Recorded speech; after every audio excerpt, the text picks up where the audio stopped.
Hello and welcome to another edition of The President's Message with none other than Madam President Vienna Laurendi. Hi, Vienna. Hi, Brenda. Thanks for having me again. Welcome to the November message already. And I want to start with something personal for you. Your charity of choice this year was Cradle Beach. Yes. And I understand you just had a big fundraiser around Halloween. Yes. So Cradle Beach's largest fundraiser for the year took place in the beginning of October. It was a monster bash. They were honoring Dr. Fred Archer, who has been volunteering medically for the camp for the better part of the last decade or so. And when I say volunteering his time, he's been a member of their board, but also literally on call 24 hours a day when they have questions about how to proceed forward with their campers, no matter what the medical challenge is.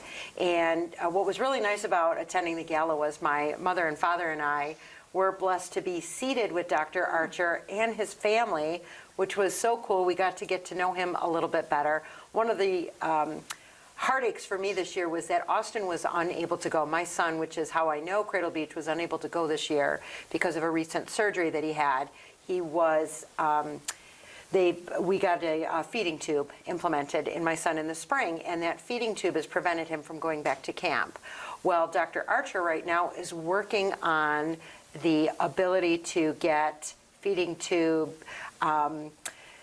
the ability for the nursing staff to be able to accommodate children and adults with feeding tubes. So it was really cool to be able to not only sit with the honoree, but to be able to talk to him about what my personal need was and the fact that he's been working on that for other children and adults going forward. They're really doing everything they can to sincerely accommodate children and young adults of both special needs and economic disadvantages throughout the year. It's wonderful to hear. And kudos to you, Vienna, for educating us about what Cradle Beach is. I mean, your charity of choice has really educated all of us. So thank you. Glad to have learned more about this wonderful agency. Thanks. Next year is looming already, and I know that it's important for you as president to talk about committees forming. And we have several committees here at the BNR. I oversee government affairs, RPAC, and diversity, equity, and inclusion, but there are many more. You know, Brenda, one of the things that I've learned over the last, not just my last year as president, but over the last several years as being involved heavily at the board, is that the complainers don't show up. And what I'd really like to encourage is the complainers of our membership, and there are a few, to get involved with the board, because you can't make changes if you don't show up. And there are so many amazing committees that you can sign up for. One of my favorites is with you on government affairs, being face-to-face with our legislators and not only advocating for ourselves as professionals, but more importantly, advocating for our neighbors and our clients and our customers.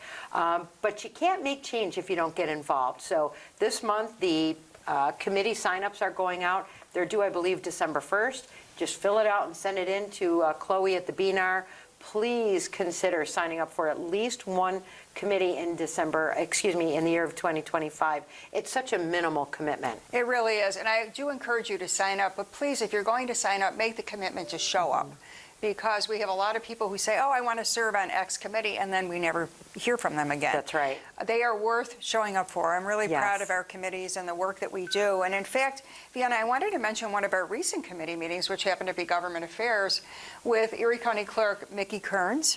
And also that same meeting, we had Garnell Whitfield, whose mother was murdered in the top shooting on May 14th. And he's a community activist, former fire commissioner, and both he and Kearns are potential mayoral candidates. So and friends, apparently. And friends. And that was quite a coup to have both of these gentlemen here who talked about really pertinent things. What was your impression of the meeting? Very pertinent and personal things. Yes. Garnell's introduction of himself to the Government Affairs Committee was very emotional. And what a down-to-earth, guy next door fella he is. Yes. And he was able to connect, I believe, with each and every single one of us in the room. I think so, too. And Mickey Kearns really gave some excellent information, because realtors deal with Erie County all the time in the Yeah. clerk's office. You know what's nice is when you bring legislators in to talk to us, Brenda, and they tell us their home shopping story. So Mickey Right. and his wife, Stephanie, just went through the hell that all of our other buyers have gone through with multiple offer situations and getting beat out left and right by cash buyers and folks that are waiving home inspections. So that was really nice for him to be able to not only understand what our challenges are, but he really does understand what our challenges are. And a little tidbit, his wife works for Cradle Beach. That's right. And he and his wife just had a baby, so They it's this did. Buffalo thing, full circle, Vienna. The world just doesn't get any smaller. No. And then we also met with State Senator Sean Ryan to give him a plaque to thank him for all of his work with his efforts in securing $90 million in funding for affordable housing, help for tenants and landlords, and building new housing because there's such a shortage. I thought that was a significant meeting as well. So you know what was really cool about Sean Ryan is when he was talking to our group, it was so clear that he was not reading a book report. Yes. He really passionately understands and is really motivated to tackle the housing crisis throughout New York State, but really focused here in the city of Buffalo. That was a really great thing for us to attend. Yes, and speaking of attending, you and I and several members of the staff and other realtors, leadership members, took a ride to Turning Stone for the New York State Association of Realtors meeting earlier in October. Yeah. So another thing that we want to encourage all of our members to get involved in is not just committees here at the local level and maybe even running for director or for executive, but to travel to the state meetings, and like next week we're going to be in Boston for the National Association of Realtors meetings. They're so helpful, and it's not just about learning and voting and understanding and getting involved, but you're meeting realtors locally, throughout the state and nationally, and the referral business is just wonderful. We've got about a minute and a half left, Vienna, but we'd be remiss if we didn't acknowledge Agents Day and all of the work that is entailed with Agents Day year in and year out to come up with new themes, to have vendors come in. Doreen Fahey, our education director, really plays a key role in getting that off the ground each year. She is an amazing human being. The fact that she's able to orchestrate that entire event alongside her realtor volunteers is just awesome.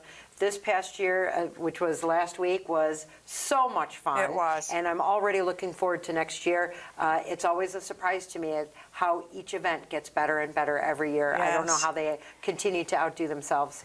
And before we go, some words of advice for people who may want to submit an application for Realtor of the Year or refer somebody. Yeah, so 2025 Realtor of the Year and Realtor Associate of the Year awards are still being considered nominations. You can nominate yourself, or you can nominate a colleague either in your office or in a different affiliated brokerage.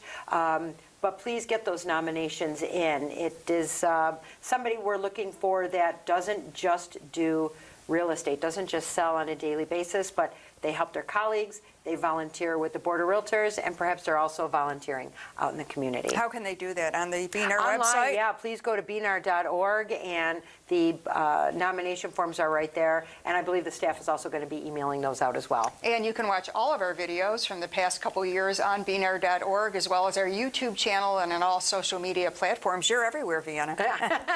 Thank you for joining me this month. You're welcome. And we'll see you next month. That'll Yeah. put a wrap on this edition of The President's Message. Thanks for tuning in.